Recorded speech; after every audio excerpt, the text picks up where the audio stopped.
नमस्कार, स्वागत है आप सभी का छत्तीसगढ़ की खबरों में। मैं आपके साथ निकिता कश्यप। बुलेटिन की शुरुआत में सीधा आपको लिए चलते हैं रायपुर की ओर, जहां मुख्यमंत्री विष्णुदेव साय क्या कुछ कह रहे हैं आप सुनिए। सहयोग से हम लोग नई उद्योग नीति लाए हैं। नई उद्योग नीति वर्ष 2024-30 और जिसकी सराहना देश और विदेश में भी हो रही है। तो इसे आदरणीय श्री लखनलाल देवांगन जी, हमारे प्रदेश के कौशल विकास मंत्री गुरु खुशवंत साहिब जी, गेल के डायरेक्टर श्री R.K. सिंघल जी, CII के चेयरमैन श्री संजय जैन जी, हमारे उद्योग सचिव श्री रजत कुमार जी, तकनीकी शिक्षा एवं कौशल विकास के सेक्रेटरी श्री S. भारतीदासन जी, विजय दयाराम जी, उद्योग और स्किल डेवलपमेंट के सभी अधिकारीगण और हमारे सभी उद्योगपतिगण और ITI के भी अधिकारी हैं वो भी, और हमारे मीडिया के मित्रगण। मैं सबसे पहले आज के इस स्किल टेक कार्यक्रम में आप सभी लोगों का हृदय से अभिनंदन करता हूं, स्वागत करता हूं, और साथ ही साथ इस आयोजन के लिए हमारे उद्योग विभाग और स्किल डेवलपमेंट विभाग को भी धन्यवाद देना चाहूँगा।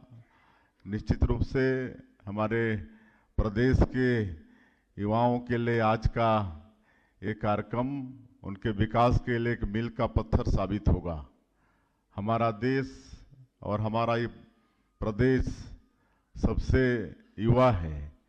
विश्व में सबसे युवा देश हमारा ये भारत है, और हम सब जानते हैं कि उनको सबको सरकारी नौकरी नहीं दे सकते हैं, लेकिन उनको स्किल करके किसी न किसी रोजगार से जोड़ने का काम हम सब लोग मिलकर, और उसमें विशेष भूमिका उद्योगपतियों की भी होगी, ये सब कर सकते हैं। और इसी निमित्त हमारे देश के यशस्वी प्रधानमंत्री जी ने ये PM सेतु योजना अभी हाल ही में अक्टूबर 2025 में लॉन्च किया है, जो 60,000 करोड़ का है। और इसमें हमारे देश के जो ITIs हैं उनको अपग्रेड करके हमारे युवाओं को स्किल करने का ये महत्वपूर्ण काम है। इसके लिए हम माननीय प्रधानमंत्री जी का आभार भी व्यक्त करना चाहेंगे। और जैसा उनका संकल्प है कि 2047 तक इस देश को विकसित भारत के रूप में खड़ा करना है, और हम लोग भी विकसित छत्तीसगढ़ 2047 का विजन डॉक्यूमेंट बनाकर सरकार उस तरफ काम करके सहयोगी बन रही है। लेकिन एक विकसित भारत और विकसित छत्तीसगढ़ के लिए उद्योग की बहुत अहम भूमिका रहने वाली है।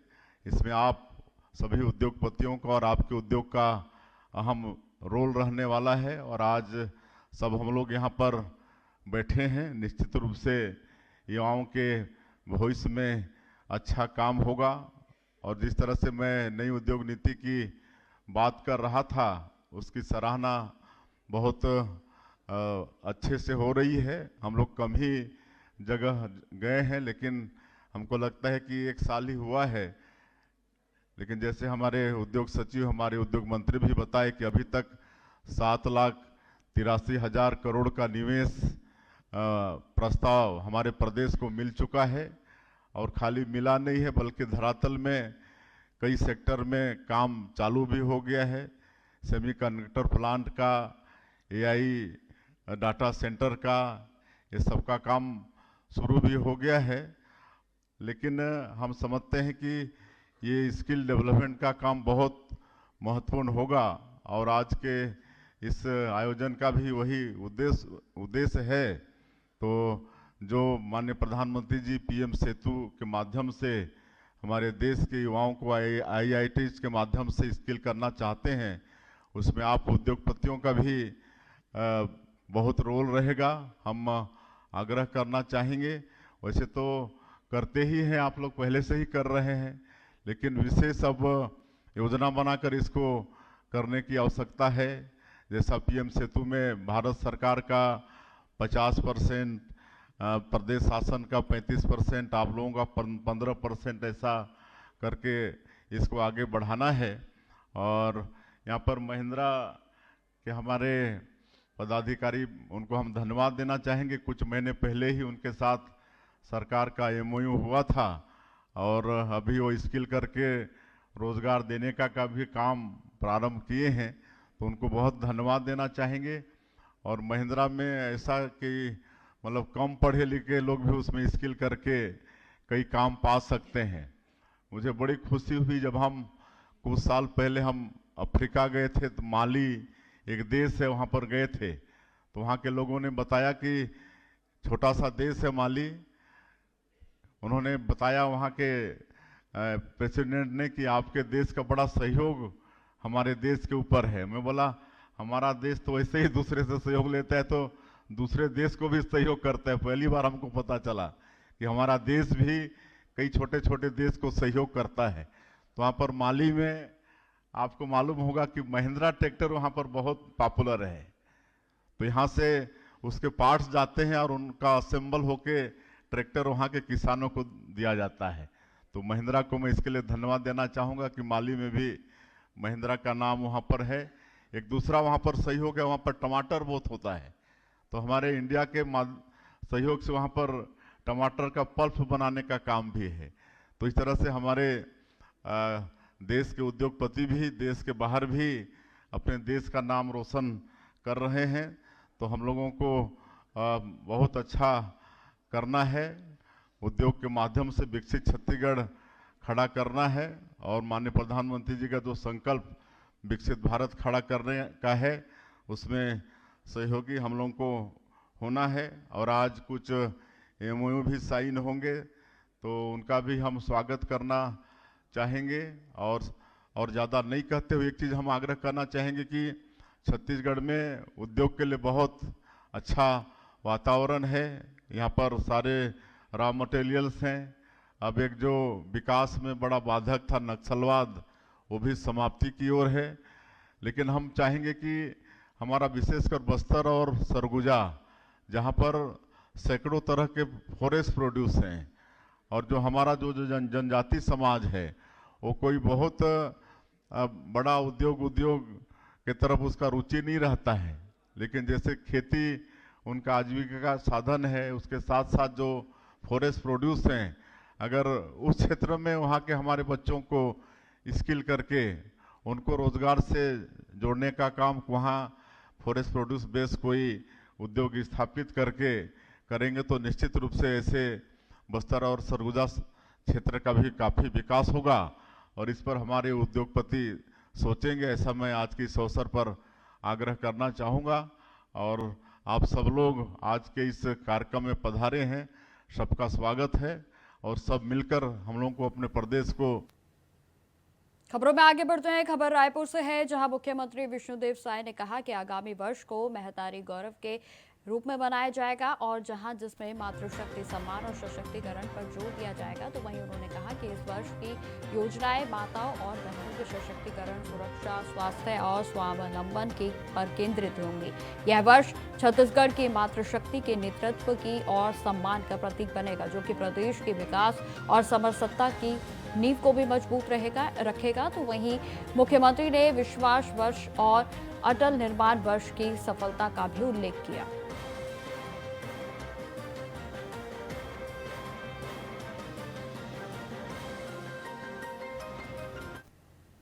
खबरों में आगे बढ़ते हैं। छत्तीसगढ़ सरकार के 2 वर्ष पूरे होने पर जांजगीर चांपा में आयोजित जनादेश पर्व कार्यक्रम में केंद्रीय मंत्री जेपी नड्डा ने राज्य की विकासात्मक उपलब्धियों पर प्रकाश डाला, जहां उन्होंने कहा कि जो कहा वह किया और जो नहीं कहा वह भी करके दिखाएंगे। और 2 वर्षों में किसानों, महिलाओं, युवाओं और श्रमिकों के लिए कई आवेदनशील निर्माण किए गए हैं, जिनका की असर जमीनी स्तर पर भी दिख रहा है। तो वहीं आपको बता दें कि मुख्यमंत्री विष्णुदेव साय ने राज्य के विकास को लेकर विजन डॉक्यूमेंटेशन 2047 का भी जिक्र किया है, और जहां छत्तीसगढ़ को आत्मनिर्भर और सशक्त राज्य बनाने की दिशा में ठोस कदम उठाने की बात उनकी ओर से कही गई। अभी अभी बिहार में चुनाव हुए, राहुल गांधी ने वहां एक यात्रा निकाली। उस यात्रा का नाम था वोट चोर से बचाओ यात्रा, और जिसको हमने नाम दिया घुसपैठिया बचाओ यात्रा। इस यात्रा के तहत राहुल गांधी ने 16 दिन बिहार में लगाए, चुनाव प्रचार से पहले 16 दिन 25 जिलों में गया, 20 से 25 जिलों में 125 विधानसभाएं कवर की। 125 विधानसभा करने के बाद लगभग पूरी कोशिश के बाद कांग्रेस पार्टी को सिर्फ 6 सीटें आई, 6 सीटें, सुपड़ा साफ हो गया। और विपक्ष को 33 सीटें आई, 33 सीटें। इनको मालूम ही नहीं है, ये वोट चोर, वोट चोर, वोट चोर, वोट चोर। जब पार्लियामेंट में चर्चा करते हैं तो भाग जाते हो। जब गृह मंत्री जवाब दे रहे थे तो पार्लियामेंट छोड़ करके भाग गए। ये मित्रों, ये अवसरवादी राजनीति करने वाली पार्टी है। ये अवसरवादी के साथ साथ स्वार्थवाद की राजनीति करने वाली पार्टी है। हम देश सेवा से जुड़े हैं। प्रधानमंत्री अपने आप को प्रधान सेवक कहते हैं। यहां बैठे तमाम नेता अगर मंच पर आते हैं तो अपना रिपोर्ट कार्ड रखते हैं, बताते हैं कि क्या हमने किया है, और दिन रात आपकी सेवा में जुटे हैं। खबरों में आगे बढ़ते हैं। खबर रायपुर से है, जहां उप मुख्यमंत्री अरुण साव ने मेट्रो परियोजना की शुरुआत की जानकारी दी, जिन्होंने बताया कि यह परियोजना शहरी परिवहन व्यवस्था में एक क्रांतिकारी बदलाव लाएगी और जहां मेट्रो के निर्माण से यातायात की समस्याओं पर कमी आएगी तो वहीं पर्यावरण संरक्षण में भी मदद मिलेगी। बताते चले कि परियोजना फिलहाल प्रारंभिक चरण में है और लेकिन जल्द ही इसे तेजी से आगे बढ़ाया जाएगा।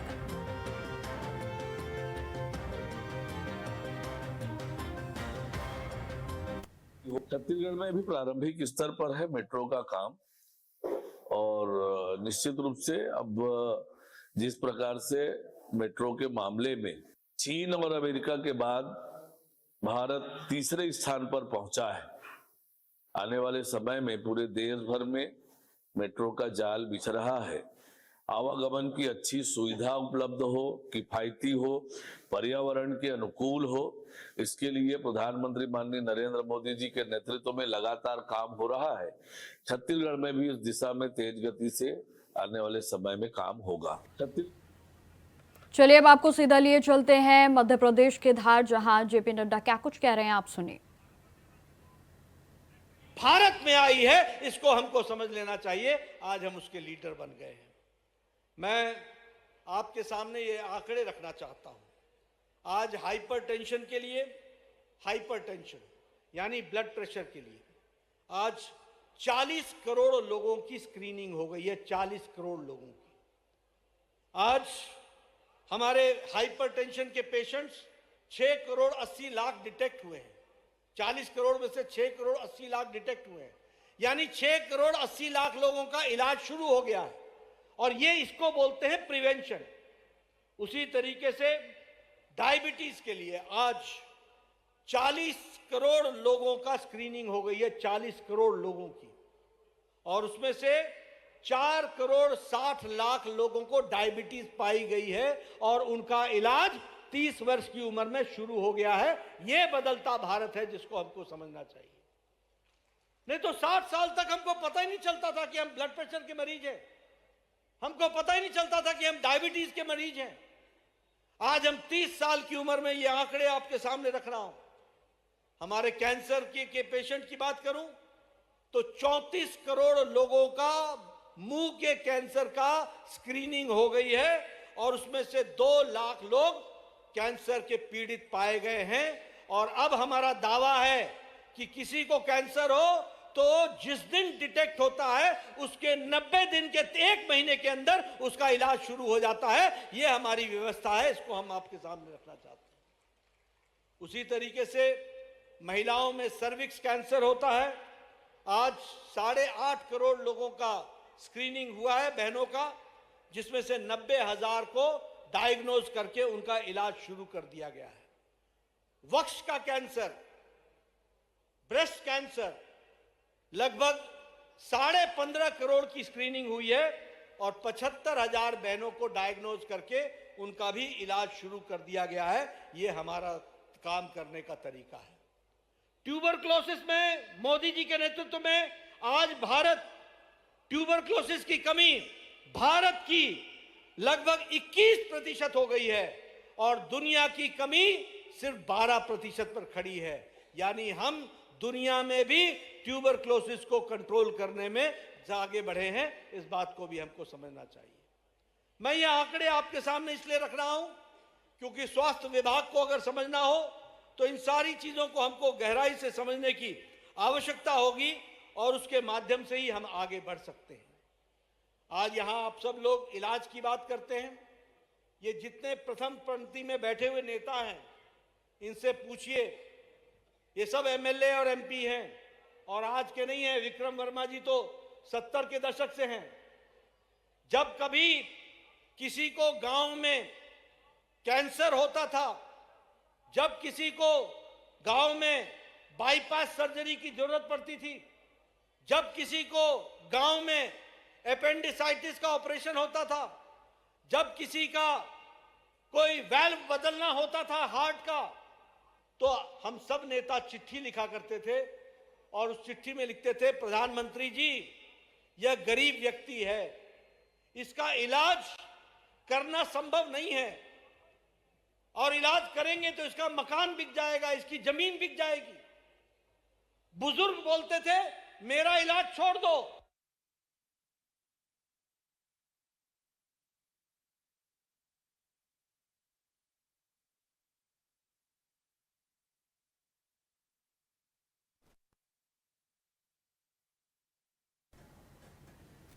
खबरों में आगे बढ़ते हैं। खबर रायपुर से है, जहां राज्यपाल रमन डेका ने श्रावण और दृष्टि बाधित जो भी दिव्यांगजन है उनके कौशल उन्नयन शिविर का अवलोकन किया। आपको बता दें कि यह शिविर छत्तीसगढ़ के दिव्यांगजन वित्त और विकास निगम के साथ साथ महावीर इंटर कॉन्टिलेंस सर्विलेंस ऑर्गेनाइजेशन के संयुक्त तत्वाधान में आयोजित किया गया और जहां राज्यपाल ने कहा कि दिव्यांगजन अकेले नहीं हैं, उनका साथ पूरा देश दे रहा है और जहां समाज और परिवार के साथ पूरे तरीके से खड़े हैं।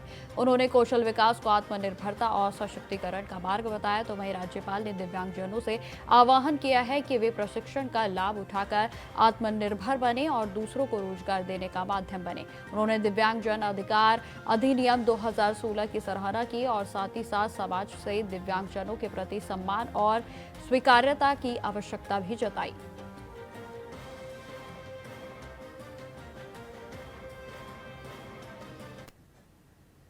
खबर रायपुर से ही है, जहां आपको बता दें कि आयोजित सांसद खेल महोत्सव 2025 अब अपने अंतिम चरण में प्रवेश कर चुका है। आपको बताते चलें कि 23 से 25 दिसंबर तक आयोजित इस महोत्सव का मेगा फाइनल अब 5000 खिलाड़ियों के साथ नेताजी सुभाष स्टेडियम मोतीबाग रायपुर में होगा। जहां आपको बता दें कि सांसद ब्रजमोहन अग्रवाल ने यह जानकारी दी है कि इस महोत्सव में रायपुर की लोकसभा क्षेत्र की 9 विधानसभाओं से 85,000 से अधिक खिलाड़ियों ने हिस्सा लिया। जहां 25 दिसंबर को सुशासन दिवस पर दीनदयाल ऑडिटोरियम में समापन समारोह होगा और जिसमें प्रधानमंत्री नरेंद्र मोदी वर्चुअली माध्यम से संबोधित करेंगे। समारोह में विजेताओं को पुरस्कृत किया जाएगा, तो वहीं राज्य के वरिष्ठ खिलाड़ियों को भी सम्मानित किया जाएगा। सांसद खेल महोत्सव को प्रमुख रूप से लगभग 20 से 25 छत्तीसगढ़ के जो अच्छे खिलाड़ी रहे हैं, जो कॉलेज में स्कूलों में खेल के इंचार्ज रहे हैं, ऐसे सब लोगों ने मिलकर सांसद खेल महोत्सव को सफल बनाया। 29 अगस्त से सांसद खेल महोत्सव शुरू हुआ था। इसमें सिमगा, भाटापारा, बलौदाबाजार, झरसीवा, अभनपुर, आरंग, तिल्दा और साथ में रायपुर नगर निगम क्षेत्र को 4 भागों में बांटकर ऐसा 9 ब्लॉक में बांटकर और 4-4 जगह 36 स्थानों पर सांसद खेल महोत्सव का आयोजन हुआ पूरे लोकसभा क्षेत्र में। और उसमें कुछ ब्लॉक में तो 10,000 से ज्यादा खिलाड़ियों ने उसमें पार्टिसिपेट किया है। कुल 85,000 खिलाड़ियों ने इसमें भाग लिया और ये जो 85,000 खिलाड़ी हैं इसमें 19 साल से कम और 19 साल से ऊपर, 19 साल से कम में एक महिला एक पुरुष, 19 साल से नीचे एक महिला एक पुरुष, ऐसे 13 खेलों का आयोजन किया। इसमें एक ब्लॉक में 52 टीमें, पहले ये 52 टीमें एक ब्लॉक में 4 जगह खेली, उसके बाद में ब्लॉक में फाइनल हुआ। अब ये पूरे 8 स्थानों से 52 टीमें 23 तारीख को, 24 तारीख को, 25 तारीख को रायपुर में बड़ा आयोजन होगा। कल इसका उद्घाटन दोपहर में 2 बजे सुभाष स्टेडियम में होगा। उसमें जो टीमें फाइनल में पहुंच जाएंगी, जीत लेंगी, उनको पुरस्कार वितरण भी होगा। 24 तारीख को शाम को 4 बजे फिर से इसका मनोज तिवारी, जो फिल्म कलाकार भी हैं, सांसद भी हैं, वो आ रहे हैं, उनका सांस्कृतिक कार्यक्रम भी होगा और पुरस्कार वितरण भी होगा। खबरों में आगे बढ़ते हैं। छत्तीसगढ़ में गृह विभाग की ओर से पुलिस महकमे में बड़ा फेरबदल किया गया है और जिसमें 95 पुलिस अधिकारियों को तबादला किया गया है, जिसमें कि बता दें कि इस फेरबदल में 35 अतिरिक्त पुलिस अधीक्षकों का तो वहीं 60 उप पुलिस अधीक्षकों का नाम भी शामिल है। जहां रायपुर के एएसपी ग्रामीण कीर्तन राठौर का राजनांदगांव में एएसपी पर उनको बनाया गया है, जबकि आपको बता दें कि उनकी जगह राहुल देव शर्मा को रायपुर ग्रामीण का एएसपी बनाया गया। जहां आपको बताते चले कि गृह विभाग ने यह आदेश जारी करते हुए पुलिस महकमे में बड़े स्तर पर फेरबदल किया है और इस निर्णय का उद्देश्य पुलिस प्रशासन में सुधार और कार्य को प्रभावी बनाना है।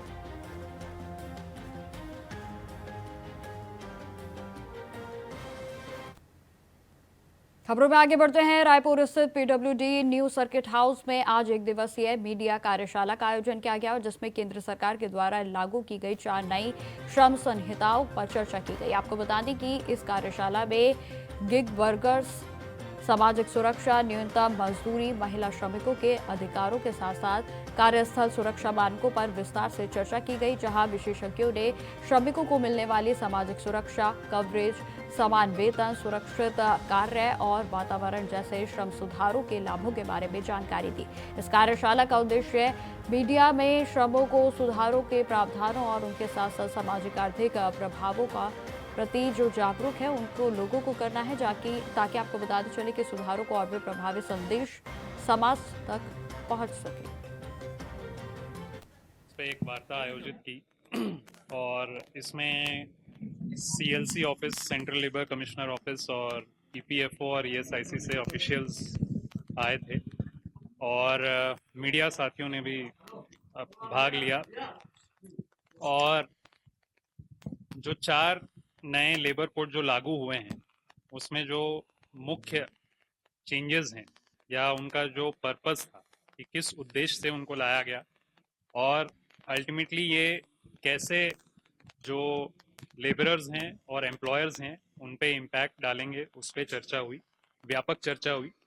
और जब तीनों स्पीकर्स मतलब तीनों जो संस्थाओं से आए थे अफसर, उन्होंने अपना जब बात रखा उसके बाद प्रश्न उत्तर का भी सिलसिला चला जिसमें मीडिया साथ।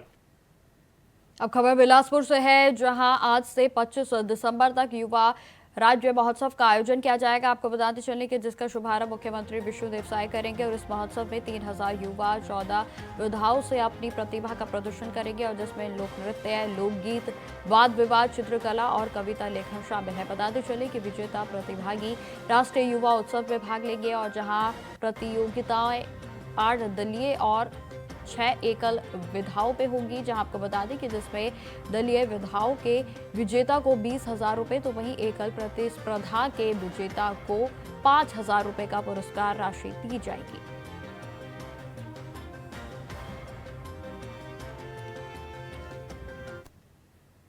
अब खबर रायपुर से है, जहां आयुर्वेदिक कॉलेज में आयोजित 5 दिवसीय निःशुल्क मेगा हेल्थ कैंप का समापन राज्यपाल रमन डेका की उपस्थिति में हुआ। जहां आपको बताते चले कि राज्यपाल ने इसे सेवा, संविधान और सामाजिक उत्तरदायित्व की मिसाल बताया है, जहां उन्होंने कहा कि ऐसे शिविर समाज के प्रति हमारी जिम्मेदारी को और भी मजबूत करते हैं और वंचित वर्ग के लिए अत्यंत लाभकारी होते हैं। 42 से अधिक प्रतिष्ठित अस्पतालों के 55 से अधिक विशेषज्ञ डॉक्टरों ने निःशुल्क सेवाएं प्रदान की और जहां शिविर का आर्टिफिशियल इंटेलिजेंस आधारित जांच और कैंसर स्क्रीनिंग के साथ साथ ऐसी आधुनिक सुविधाएं जो है वो यहाँ उपलब्ध कराई गई।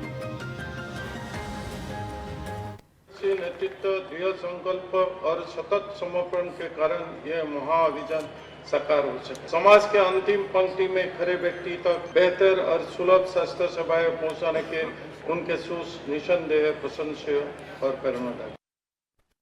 साथ इस बुलेटिन में इतना ही। देश दुनिया की तमाम खबरों की जानकारी के लिए बने रहे हमारे साथ। नमस्कार।